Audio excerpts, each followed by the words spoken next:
हमारी चिकित्सा पद्धति में बहुत दम है। इसके दम के कुछ उदाहरण बताता हूँ। जो भगवान राम के भाई लक्ष्मण बेहोश हो गए और सुषेण ने जब नाड़ी देखी, ये तो गया, अब बचने की कोई संभावना नहीं, तब हनुमान जी को कहा जाके लाओ जल्दी से, मैं कुछ देर तो जीवन बचा सकता हूँ, बाकी आगे की गारंटी नहीं है। हनुमान जी गए, संजीवनी बूटी लेके आए और सुषेण ने संजीवनी सूंघाई, खिलाई नहीं, सूंघाई, और लक्ष्मण जीवित हो गए। तो कोई तो है दम भाई, ऐसा तो नहीं है सूंघने मात्र से वो जीवित हो गए। हम तो ये महाभारत की कहानी देखते हैं, युद्ध चला है और आप जानते हैं भयंकर युद्ध चला है। भारत के पिछले हजारों साल के इतिहास में सबसे भयंकर युद्ध हुआ है तो महाभारत का युद्ध हुआ है, जिसमें थोड़े बहुत नहीं लाखों लोग मारे गए। लेकिन उस युद्ध में बार बार हमें ये पता चलता है कि सवेरे से शाम तक युद्ध होता है, रात को सभी पालों के वैद्य अपने अपने घायल सैनिकों के घावों पर मरहम लगा रहे हैं, लेपन कर रहे हैं, और अगले दिन वो फिर युद्ध के लिए तैयार हो रहे हैं। ऐसी कौन सी चिकित्सा पद्धति दुनिया में है जो 12 घंटे में आदमी को लड़ने के लिए तैयार कर दे? और महाभारत की ऐसी एक नहीं सैकड़ों कहानियां, उसमें से तो एक कहानी मैं बताता हूं। कौरवों की कहानी जानते हो? 100 थे, एक माता के 100 पुत्र कैसे हो गए? एक माता के 100 पुत्र कैसे हो गए? और अद्भुत बात जो समझने की है, वो 100 के 100 सभी पुत्र एक जैसे, ऊंचाई में एक जैसे, चौड़ाई में एक जैसे, लंबाई सबकी बराबर, हाथों की लंबाई बराबर, शरीर सबका एक जैसा, चेहरा सबका एक जैसा, बड़ा मुश्किल पहचानना। तो ये तो भाई कोई क्लोनिंग हुआ हो तभी संभव है, वरना कैसे संभव है? अभी तो हम प्राकृतिक तरीके से जानते हैं कि 2 ट्विंस भी पैदा हो जाएं तो एक जैसे नहीं होते, लेकिन कौरव तो सबके सब एक जैसे। तो शायद उस समय कोई बड़े महान चिकित्सक रहे हों जिन्होंने गांधारी के रक्त में से कुछ निकालकर क्लोन कर दिया हो, या उनके गर्भाशय से कुछ निकालकर क्लोन किया हो, उसमें से ये कौरव पैदा हुए हों। तो ये क्लोनिंग की टेक्नोलॉजी तो 5000 साल पहले इस देश में थी। यूरोप तो अभी जान रहा है इसको, और यूरोप अभी तक भेड़ बकरियों पर प्रयोग कर रहा है, यहां तो आदमियों पर प्रयोग 5000 साल पहले हुआ। तो कोई तो दम होगा इसमें। हमारे सुश्रुत संहिता को आप जानते ही हैं, आप में से शायद किसी ने पढ़ा होगा, नहीं पढ़ा तो जरूर पढ़िए। सुश्रुत संहिता में बहुत साल से पढ़ता रहता हूं। हालांकि मेरा विषय तो इलेक्ट्रॉनिक्स है, लेकिन मुझे इसमें इंटरेस्ट है। जब जब मैं सुश्रुत संहिता पढ़ता हूँ, माइक्रो लेवल पे जब जाओ तो इतने तरह के उपकरणों के वर्णन उसमें हैं, इतने तरह के उपकरणों के वर्णन हैं सर्जरी करने के लिए कि आश्चर्य होता है। अगर सुश्रुत संहिता से एक एक उपकरण को निकालकर लिस्ट बना दी जाए तो आज के आधुनिक सर्जरी में जितने उपकरण हैं उससे कम नहीं है। और उन उपकरणों को बनाने के लिए जो इस्तेमाल होने वाला मेटल है, फौलाद कहिए, वो सिर्फ आयरन नहीं है, ऐसा मेटल इस्तेमाल है जिसमें 7 धातुएं हैं ताकि उसमें जंग न लगे। और आज के जितने भी अच्छे से अच्छे सर्जरी के उपकरण भारत में हैं, सभी में जंग लगती है, लेकिन सुश्रुत के उपकरणों में जंग नहीं है। तो इतने तरह के उपकरण उस जमाने में बनते थे। सुश्रुत का समय तो कोई आज का नहीं है, कम से कम 3500 साल का है। उस समय अगर ऐसे उपकरण बनते थे तो कोई तो दम होगा इस देश की चिकित्सा व्यवस्था में, ऐसे तो नहीं है। जब यूरोप में और अमेरिका में शरीर की नस काटकर रक्त बहा दो, यही चिकित्सा है, उस समय इस देश में सुश्रुत की राइनोप्लास्टी रही। आपको मालूम है, राइनोप्लास्टी भारत ने दुनिया को सिखाया है। और राइनोप्लास्टी के भारत में 1500 से ज़्यादा केंद्र थे अंग्रेजों की ईस्ट इंडिया कंपनी के आने के पहले तक। उनके स्थान और पूरे वर्णन मेरे पास है। और अंग्रेजों के दस्तावेज में से निकाले हुए। भारत में सबसे बड़ा राइनोप्लास्टी का केंद्र था कांगड़ा। कांगड़ा कहाँ है? शिमला के आगे, हिमाचल में। और कांगड़ा और उसके आसपास में 700 केंद्र थे जो राइनोप्लास्टी सिखाते थे। दक्षिण में जबरदस्त केंद्र थे राइनोप्लास्टी के। मैसूर स्टेट है ना, मैसूर स्टेट में 150 से ज़्यादा केंद्र थे आज से 200 साल पहले। एक पुरानी कहानी है जो दस्तावेजी है, कल्पना की नहीं है। एक अंग्रेज अधिकारी था कर्नल कूट, वो हैदर अली से लड़ा। हैदर अली ने उसको परास्त किया। परास्त करने के बाद उसकी नाक काट दिया, क्योंकि हमारे राजा ज़्यादा से ज़्यादा यही करते थे, गला नहीं काटते थे, नाक काट दिया, कान काट दिया। क्यों? क्योंकि नाक कटना ही बहुत बड़ी बदनामी होती थी। तो नाक काट दिया उसका।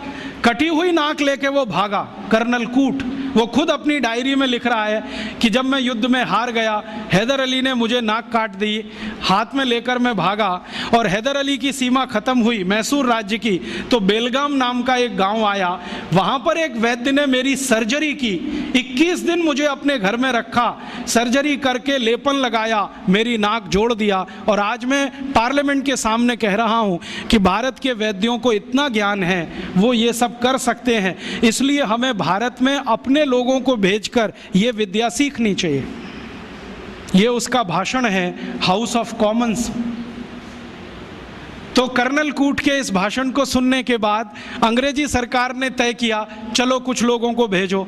तो अंग्रेज आए, उन्होंने यहाँ सर्जरी सीखना शुरू किया। और जो अंग्रेजों ने सर्जरी सीखा है वो लिख रहे हैं कि जो जातियाँ भारत में सर्जरी में मास्टर थी वो सब नाई थे। नाई समझते हैं? बाल काटने वाले। ये सब सर्जन थे 200 साल पहले। हाँ, सब सर्जन थे 200 साल। अब जरा सोचो कि नाई अगर सर्जन रहे हों तो वो पिछड़ी जाति कैसे हुई? अंग्रेजों ने उनको 1881 के सर्वे में पिछड़ी जाति घोषित किया। उसके पहले इस देश में नाई कभी भी पिछड़ी जाति में नहीं थे। 1881 में सेंसस हुआ सबसे पहला, और आज तक वो चल रहा है, हर 10 साल में होता है जनसंख्या का गणना। अंग्रेजों ने पहली गणना में नाइयों को पिछड़ा वर्ग में डाल दिया। और एक अंग्रेज कहता है कि ये अच्छा ही है, क्योंकि ये विद्या में इतने ऊंचे हैं, अगर इनको नीचे नहीं लाओगे ये गुलामी कभी स्वीकार नहीं करेंगे। और आज हमारी सरकार भी उनको पिछड़ा ही कहती है। उनके हाथ में इतना हुनर है, उंगलियों में इतनी फ्लेक्सिबिलिटी है। वो आप देखते हैं ना, बाल काटते समय वो गर्दन भी काट सकते हैं, सोचो ना। और इतनी सफाई से उस तरह चलाते हैं, उस तरह से वो किसी ट्यूमर को भी काट के निकाल सकते हैं। ये सब बहुत बड़े सर्जन रहे। और आज से 200 साल पहले के दस्तावेज बताते हैं कि कांगड़ा और उसके आसपास, कुर्ग और उसके आसपास, मैसूर और उसके आसपास जितने सर्जरी सिखाने वाले केंद्र थे, उन सब के आचार्य नाई ही थे जातियों। ये सब सर्जन थे। और इन्होंने जो सर्जरी सिखाई है वो हिंदुस्तान के गांव-गांव फैलाई। फिर अंग्रेजों ने क्या किया, ये जो सर्जरी सिखाने वाले केंद्र थे इन सबको गैर कानूनी घोषित कर दिया। एक कानून बनाया जिसका दुर्भाग्य से नाम है इंडियन एजुकेशन एक्ट। उसमें इंडियन कुछ भी नहीं है, नाम उसका इंडियन एजुकेशन एक्ट। उस कानून में उन्होंने ये तय किया कि भारतीय विद्याओं को सिखाने वाले जितने भी केंद्र हैं वो सब गैर कानूनी। तो उन पे ताले डलवाए गए, नहीं डाले तो मरवाया गया, उनको आग लगवाई गई, कितने लोगों को जिंदा जला दिया। वो कहानी सुने तो आपकी आंखों से आंसू निकल आए। ये अत्याचार 100 साल हुआ, उसमें ये विद्या खत्म हो गई। और फिर बेईमान अंग्रेजों ने क्या किया कि यहाँ से सर्जरी सीखा और उनके अपने रिकॉर्ड्स में वो सब है। हिंदुस्तान को ये बताया कि देखो हम तुम्हें वापस सिखा रहे हैं। और यहाँ से सर्जरी सीखकर जो डॉक्टर बने लंदन में, उन्होंने fellow of the royal society की स्थापना की, जिसमें डिग्री लेने के लिए आज हमारे डॉक्टर जा रहे हैं। और उस प्रमाण पत्र को लाके दरवाजे पे बड़ा टांगते हैं। मैं देखो FRS, उसमें शहद लगा के चाटो तो विटामिन C भी ना मिले। ये स्थिति है, इतना उलट गया सब कुछ। सर्जरी में ये था, मेडिसिन में इससे अद्भुत था भारत। और मेडिसिन में अद्भुत होने का कारण है विशेष किस्म की दवाएं यहाँ पर हैं। ऐसी ऐसी अद्भुत दवाएं हैं जो आप कल्पना नहीं करें, काम ना करें आपकी कल्पना। मैं आज भी ऐसे बहुत वैद्यों को जानता हूँ जिनके पास कोई फॉर्मल एजुकेशन नहीं है, जो स्कूल कॉलेज में भी नहीं गए हैं। आपकी नाड़ी अगर पकड़ ली तो बता देंगे 7 दिन पहले से क्या क्या खा रहे हैं आप। और ज़्यादा दूर नहीं है, इसी जयपुर